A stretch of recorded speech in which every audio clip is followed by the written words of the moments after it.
I'm sorry. I have this question to ask.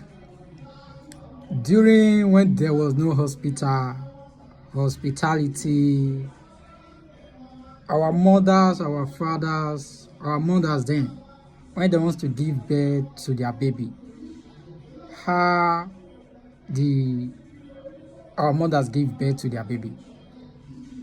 Is it by the home nursing or by I can't tell you people native way. If you people ask me, do you people? I don't know. During our mother, when our mother wants to give birth, then when there was no hospital, how do our mother give birth to their children? Is their children healthy? Is their children fine? Are they living peacefully?